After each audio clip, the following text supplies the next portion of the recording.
സുഹൃത്തുക്കളെ, സഹോദരങ്ങളെ, ഇന്നിപ്പോൾ ഒരു പോസ്റ്റ് ഉണ്ട്. ആരത്? ആരിഫ് എന്ന് പറയുന്ന ചെറ്റ.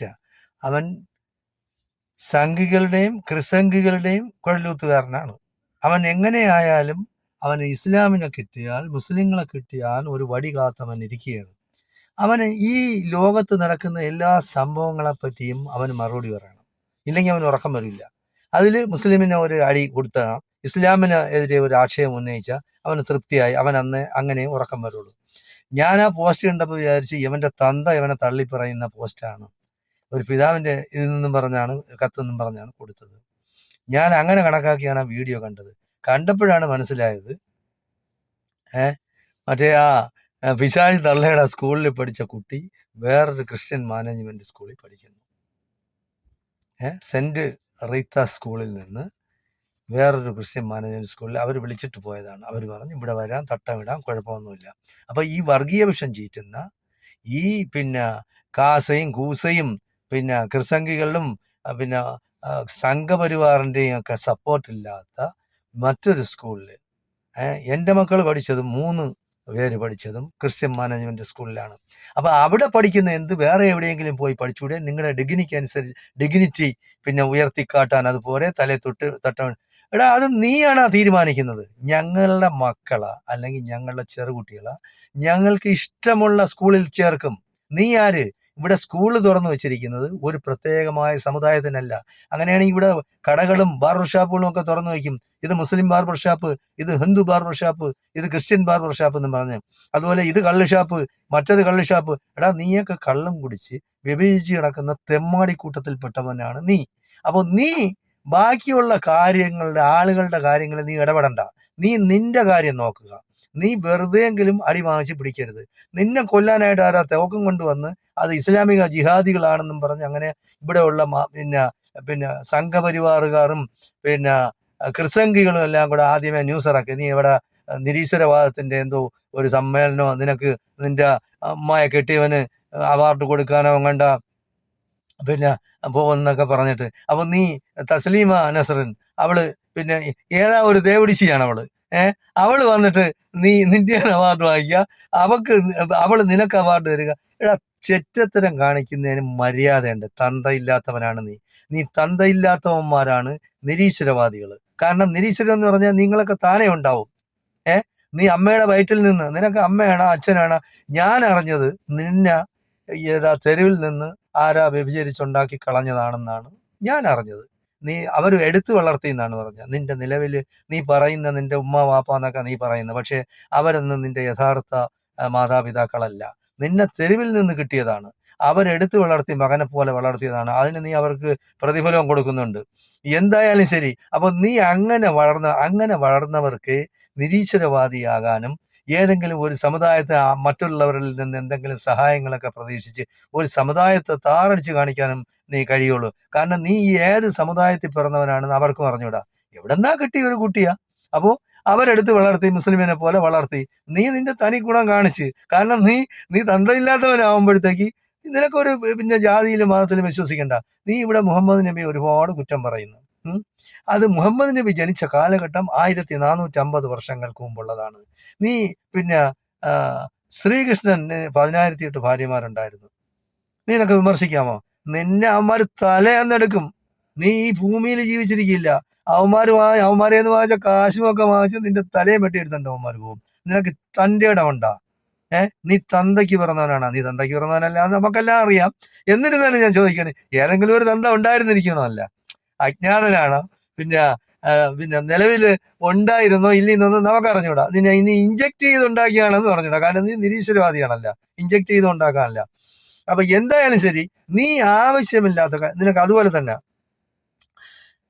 ശ്രീരാമൻ സീതയെ വിവാഹം കഴിച്ചത് 6-ാം വയസ്സിലാണ്. സീതയുടെ മുഹമ്മദ് നബി വിവാഹം കഴിച്ചത് 7-ാം വയസ്സിലാണ്. ആയിഷ റളിയല്ലാഹു അൻഹായുടെ 7-ാം വയസ്സിലാണ് വിവാഹം കഴിച്ചത്. അപ്പൊ പണ്ട് കാലത്ത് ശിശു വിവാഹങ്ങൾ ഉണ്ടായിരുന്നു. എടാ, 100 വർഷം നിങ്ങൾക്ക് മുമ്പ് ഇന്ത്യയിൽ ഉണ്ടായിരുന്നല്ലോ. പിന്നെ 1450 വർഷങ്ങൾക്ക് മുമ്പുള്ള ആ കഥ നീ എന്തിനാണ് ഇവിടെ പറയുന്നത്? 1450 വർഷങ്ങൾക്ക് മുമ്പ് അത് ചരിത്രമായതുകൊണ്ട് സത്യമായതുകൊണ്ടുമാണ്. അത് മാത്രമല്ല, മുഹമ്മദ് നബി സല്ലല്ലാഹു അലൈഹി വസല്ലം തങ്ങള് വിവാഹം ആദ്യമായിട്ട് കഴിക്കുന്ന 40 വയസ്സുള്ള സ്ത്രീയാണ്. മുഹമ്മദ് നബിക്ക് അന്ന് 25 വയസ്സേ ഉള്ളൂ. എടാ, ലൈംഗിക വൈകൃതവും അതും ഇതും ഒന്നും ഉള്ള ഒരു വ്യക്തിയല്ല മുഹമ്മദ് നബി.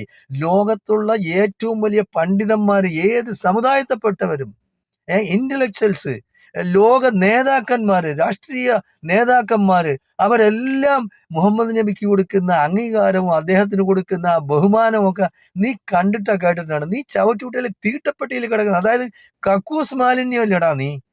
നീ അങ്ങനെ ഉണ്ടായവനല്ലേ, നീ തെരുവിലുണ്ടായവനാണ്. അപ്പൊ ഇങ്ങനെയുള്ള വൃത്തികെട്ട നിനക്ക് അങ്ങനെ അധമമായി ചിന്തിക്കാനേ കഴിയാവൂ. ആളുകൾ ബഹുമാനിക്കപ്പെടുന്നു, അപ്പൊ അത് നിനക്ക് സഹിക്കുന്നില്ല. എടാ, മുഹമ്മദിന്റെ പേരെന്ന് പറയുന്നത് ഈ ഈ ദുനിയാവില് എല്ലാ സെക്കൻഡിലും ലോകത്തിന്റെ ഏതെങ്കിലും ഒരു ഭാഗത്ത് മുഴങ്ങിക്കൊണ്ടിരിക്കും. നിനക്കതറിയാം. അള്ളാഹുവിന്റെ, അതായത് ഈ സർവ്വ ചരാചരങ്ങളുടെയും ഈ ലോകങ്ങളെയൊക്കെ സൃഷ്ടിച്ച അള്ളാഹുവിന്റെ അത് അനുഗ്രഹമാണത്. നിന്റെ പേര് അങ്ങനെ പറയാൻ നോക്കൂ. നീ ഏത് ചെറ്റത്തരം കാണിച്ചാലും ലോകത്തിന്റെ എല്ലാ ഭാഗങ്ങളിൽ നിന്നും മുഹമ്മദിന്റെ പേര് എപ്പോഴും ഇങ്ങനെ കേട്ടുകൊണ്ടേയിരിക്കും, ഓരോ സെക്കൻഡിലും. നീ അത് മനസ്സിലാക്ക്. നിനക്ക് ബുദ്ധി ഉണ്ടെങ്കിൽ നീ ആലോചിക്ക്. നിനക്ക് ബുദ്ധിയില്ല, കാരണം നീ ചാണാനും കൂടെ തിന്നു തുടങ്ങി, മൂത്രവും കുടിച്ചു തുടങ്ങിയപ്പോഴത്തേക്ക് നിന്റെ പിന്നെ ബുദ്ധിയും നിന്റെ ഇത് മനസ്സിലായില്ല. നീ ലോക പമ്പര വിഡ്ഢിയാണ്.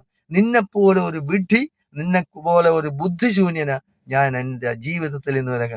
നിനക്ക് പറ്റിയ രവിചന്ദ്രനും, നിനക്ക് പറ്റിയ പണിക്കരും, നിനക്ക് പറ്റിയ ഒരു ജയശങ്കരൻ വക്കീല്, നിനക്ക് പറ്റിയ ഒരു ജാമിത, പിന്നെ എന്താണ് മറ്റുള്ള പേരെന്താണ്, അവളെ പേര് ഞാൻ മറന്നുപോയി. പിന്നെ പടം വരയ്ക്കുന്ന തൃശ്ശൂരിൽ പോയി പടം വരച്ച ആളെ പറ്റിക്കുന്ന അവളാണ് ആ വരയ്ക്കുന്നത്. ഇനി ആരെങ്കിലും കൊണ്ട് ജസ്ന സലീം, അവളെ പേരിപ്പോ മാറ്റിയെന്ന് പറഞ്ഞു. വേറൊരു പയ്യന്, ഒരു ഹിന്ദു സമുദായത്തിൽ, അവളിപ്പോ മതവും മാറി. അതേപോലെ നിനക്ക് മാറിക്കൂടെ? ഏതെങ്കിലും നീ ഈ പേരാദ്യം മാറ്റി. നിനക്ക് ആരൊക്കെയോ ഇട്ട് തന്ന പേരാണ്, അത് നീ ഇല്ലാതെ. അവര് മുസ്ലിം പിന്നെ കുടുംബമായതുകൊണ്ട് നിന്നെ എടുത്ത് വളർത്തിയത് കൊണ്ടുമാണ് അവർ ആ പേരിട്ട്. നിനക്ക് ആ പേരും കൂടെ അങ്ങ് മാറ്റിക്കൂടെ? അവരെ എന്തിനു നീ ആളുകളെ കൊണ്ട് പിന്നെ ശാപവാക്കുകൾ കേൾപ്പിക്കുന്നത്?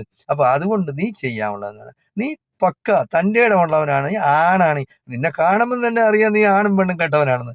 4-5 നീ കെട്ടിയെന്നാണ് പറഞ്ഞത്, ഓരോരുത്തരും നിന്നെ കളഞ്ഞിട്ട് പോകുന്നുണ്ട്. അപ്പൊ നിന്റെ കഴിവുകേടാണെന്ന് ഇവിടെയുള്ള മാലോകർക്ക് അറിയാം. അപ്പോ നീ ചെയ്യാനുള്ളതെന്ന് പറഞ്ഞാൽ ഒന്നും അല്ലെങ്കിൽ ആ പേരങ്ങ് മാറ്റി. ഏതെങ്കിലും രാമസിംഹൻ എന്ന് പറഞ്ഞ ഒരുത്തൻ പേരിച്ച്. അതുപോലെ നിനക്ക് ഏതെങ്കിലും ഒരു മതത്തിൽ വിശ്വാസം ഉണ്ടെങ്കിൽ, ഇവിടെ മുസ്ലിങ്ങൾക്ക് ഇവിടെ ഒരു കുന്തവും ഇല്ല. നിനക്ക് പക്ഷേ ഇസ്ലാമിനെ തെറി പറയാൻ നോക്കില്ല. അതാണ് കാരണം, നിന്റെ വരുമാനം നിലയ്ക്കും. നിനക്കിപ്പോ അടിച്ചു പൊളിച്ച് ജീവിക്കണം. അതിന് സംഘികളാ കൃസംഘികളൊക്കെ പൈസ തരുന്നുണ്ട്. നമ്മൾ കാണുന്നുണ്ടല്ലോ നിന്നെ സപ്പോർട്ട് ചെയ്യുന്ന ആരൊക്കെയാണെന്ന്. അപ്പൊ അതിനു വേണ്ടിയാണ് നീ ഈ ചെറ്റത്തരം കാണിക്കുന്നത്. അപ്പൊ ജാമിദയുടെ തള്ള അമ്മ ഇപ്പൊ ചത്തിട്ട് എന്താണ് ചെയ്തത്? പാളയം പള്ളി കൊണ്ടുപോയി പിന്നെ അടക്കി. അതുപോലെ തന്നെ ജാമിദയും നീയും ഒക്കെ ചാവുമ്പോഴത്തേക്ക് ഇതേപോലെ പള്ളിയുടെ അവിടെ ചെന്ന് കാത്തു നിൽക്കേണ്ടി വരും. നിന്റെ മക്കളാ, നിനക്ക് പിന്നെ വേറെ ആരെങ്കിലും ഉണ്ടെങ്കിൽ ചെന്ന് കാത്തു നിന്ന് തെമ്മാടിക്കുഴിയിൽ കൊണ്ടുപോയി നിന്നെയൊക്കെ അടക്കും. എടാ, കൊണ്ടുവച്ചിട്ടുള്ള എല്ലാ സ്ഥലത്തും, എല്ലാ ആസ്ഥാനങ്ങളിലെല്ലാം പിന്നെ ഈ ചുടുന്ന ഇതുണ്ടല്ലോ, ഇലക്ട്രിക്കൽ, അങ്ങോട്ട് കയറ്റി 1 സെക്കൻഡ് കൊണ്ട് തീരും, പിന്നെ ഒരു പ്രശ്നമില്ല. എടാ, ശൂന്യതയിൽ നിന്നും, ഒന്നും ഇല്ലായ്മയിൽ നിന്നുമാണ് മനുഷ്യനെ ഉണ്ടാക്കപ്പെട്ടത്. നീ അത് മനസ്സിലാക്കില്ല. നീ എപ്പോഴെങ്കിലും ചിന്തിക്കണം, മനുഷ്യൻ എങ്ങനെ ഉണ്ടായി. മനുഷ്യൻ മാത്രമല്ല, ആനിമൽ കിങ്ഡത്തിലുള്ള എല്ലാത്തിനെയും പഴച്ച തമ്പുരാൻ, ഞാൻ ഇനി അള്ളാഹു എന്ന് പറയുന്നില്ല, നിനക്കത് ദഹിക്കില്ലല്ലോ. ഈ ലോകത്തിനെ സൃഷ്ടിച്ച സൃഷ്ടാവ് ഒരു തുള്ളി ജലത്തിൽ നിന്നാണ് ഉണ്ടാക്കിയത്. അത് നീ മനസ്സിലാക്കുക. ആ ജലത്തിൽ നിന്ന് ഉണ്ടാക്കി, ഒരു തുള്ളി ജലം അതിൽ നിന്നുണ്ടാക്കി. എന്നിട്ട് കണ്ണ്, കാവ്, മൂക്ക്, ചെവി, ശ്രവണശക്തി, കാഴ്ചശക്തി, ബുദ്ധിശക്തി, പിന്നെ ഹൃദയം. പിന്നെ ഹൃദയം മാത്രം, ഈ ശരീരത്തുള്ള ഞരമ്പുകൾ എന്ന് പറഞ്ഞാൽ ആയിരക്കണക്കിന് കിലോമീറ്റർ നീളത്തിൽ. എങ്ങനെയൊക്കെയാണ് ഈ ഒരു തുള്ളി വെള്ളത്തിൽ നിന്ന് ഇതൊക്കെ ഉണ്ടാവുന്നത്? നിന്നെ കൊണ്ട് കഴിയുമോ? എന്തെങ്കിലും ഒന്ന് സൃഷ്ടിക്കാൻ നിന്നെ കൊണ്ട് കഴിയുമോ? ലോകത്തിലെ ഏറ്റവും വലിയ പിന്നെ ശക്തിയാണ്, സൈനിക ശക്തിയാണ്, പൈസക്കാരാണ് അമേരിക്കക്കാർ. ഒന്ന് ചെയ്യാൻ നോക്കൂ, എന്തെങ്കിലും ചെയ്യാൻ നോക്കൂ. അപ്പൊ നീ അത് ചിന്തിച്ച് പ്രവർത്തിക്ക്. അല്ലാതെ നീ ഈ മണ്ടത്തരം വന്നിരുന്ന, ഈ ചാണകവും മൂത്രവും കുടിച്ചിട്ട് വന്നിരുന്ന, അമേദ്യം ഭക്ഷിച്ച നിനക്ക് അതിനെപ്പറ്റി ചിന്തിക്കാനൊന്നും നോക്കൂല. കാരണം നീ കുറച്ച് എന്തെങ്കിലുമൊക്കെ കിട്ടാൻ വേണ്ടി അതും ഇതും ചെയ്തു. കുറച്ചു നാൾ കഴിയുമ്പോൾ നീ അവശതയിലാവേ, കിടക്കുകയെല്ലാം ചെയ്യേ, അല്ലെങ്കിൽ നീ സംഘപരിവാറിനെ, കൃസംഖികളെ എന്തെങ്കിലും പറഞ്ഞ ആവുമ്പോൾ നിന്റെ കൈയും കാലും വെട്ടിയെടുത്തോണ്ട് പോകും. അത് ഉറപ്പാണ്. ഇവിടെ 48ഉം 58ഉം വെട്ടി ആളുകളെ കൊല്ലുന്ന സംസ്ഥാനമാണ് നമ്മളെ പിന്നെ സംസ്ഥാനം. ഒരുത്തന്റെ കൈ വെട്ടിയെന്നും പറഞ്ഞ് പിന്നെ ഇവിടെ എന്തെല്ലാം പ്രശ്നങ്ങളുണ്ടായി. അവന് തലയെടുക്കണമെന്ന് പറഞ്ഞാണ് PC ജോർജ്. അവന്റെ പേരിലൊന്നും കേസില്ല. അല്ലാത്ത പേരിലെല്ലാം ഇല്ലാത്ത കേസുകളൊക്കെ മനുഷ്യന്മാരുണ്ടാക്കും. അതുകൊണ്ട് നീ സൂക്ഷിച്ചും കണ്ടും ജീവിക്കണമെന്നും, തെറ്റുകളും കുറ്റങ്ങളും ഏറ്റു പറഞ്ഞ് നിനക്ക് ഇനിയും സമയമുണ്ട്. നീയും ചാവും, ഞാനും മരിക്കും, എല്ലാവരും മരിച്ചു പോകും. അപ്പോൾ ജീവിച്ച് ഇരിക്കുന്നവരാരുമില്ല ഈ കാലാകാലം ജീവിച്ചിരിക്കുന്ന. അതുകൊണ്ട് നീ മനസ്സിലാക്കി ജീവിച്ച നിനക്ക് നല്ലതാണ്. നിന്നെ പോറ്റി വളർത്തിയ, നിന്നെ ഈ തെരുവിൽ നിന്ന് ദത്തെടുത്ത, അല്ലാതെ അവർക്ക് കിട്ടി, അവര് നിന്നെ വളർത്തി വലുതാക്കി, അവർ മുസ്ലിമിനെ പോലെ വളർത്തി, ഞാൻ മുസ്ലിം അല്ല എന്ന് നിനക്ക് പറയാമല്ലോ, ഞാൻ മുസ്ലിം അല്ല. അപ്പൊ പിന്നെ നീ ആക്ഷേപിക്കുമ്പോൾ എല്ലാ മതങ്ങളെ ആക്ഷേപിക്കണം. പക്ഷേ എൻ്റെ പിന്നെ നിർബന്ധമായ അഭിപ്രായം എന്ന് പറയുന്നത്, ഒരു മതങ്ങളെ ആക്ഷേപിക്കരുത്. വിമർശിക്കാം, പക്ഷെ ആക്ഷേപിക്കരുത്. എല്ലാവരെയും വിമർശിക്കണം. അപ്പോൾ നിനക്ക് പിന്നെ ശ്രീരാമൻ വിവാഹം കഴിച്ചത് സീതയെ 6-ാം വയസ്സിലാണ്. നീ വിമർശിക്കാൻ നിന്നെ കൊണ്ടുവെക്കുമോ? നീ വിമർശിക്കുക. പിന്നെ ശ്രീകൃഷ്ണന് 1008 ഭാര്യമാരുണ്ടായിരുന്നു. നിന്നെ കൊണ്ട് വിമർശിക്കാൻ ഒക്കില്ല.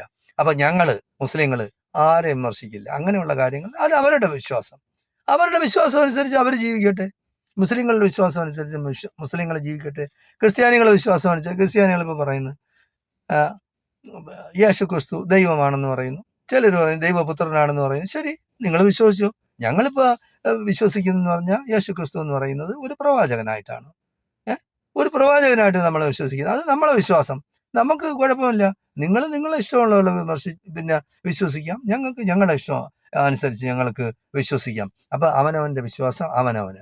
അങ്ങനെ പിന്നെ അവരവരുടെ വിശ്വാസങ്ങളെ നീ ഹനിക്കുന്ന രീതിയിൽ ആക്ഷേപിക്കരുത്. അതിനുള്ള അവകാശം നിനക്കില്ല. വിമർശിക്കാം, ആക്ഷേപിക്കരുത്. ആളുകൾ റെസ്പെക്ട് ചെയ്യുന്നവരെ നിനക്ക് വിമർശിക്കാം, പക്ഷെ ആക്ഷേപിക്കാൻ പാടില്ല.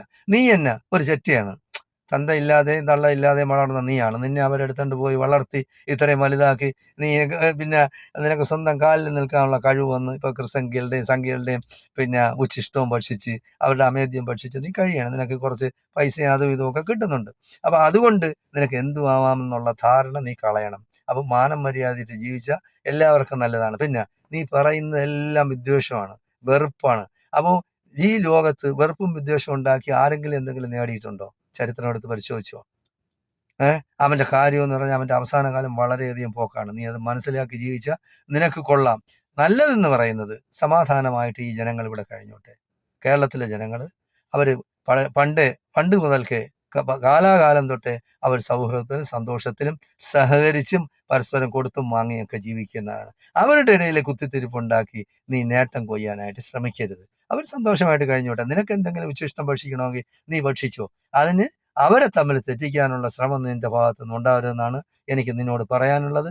നന്ദി, നമസ്കാരം. ജയ് ഹിന്ദ്, ജയ് ഭാരത്.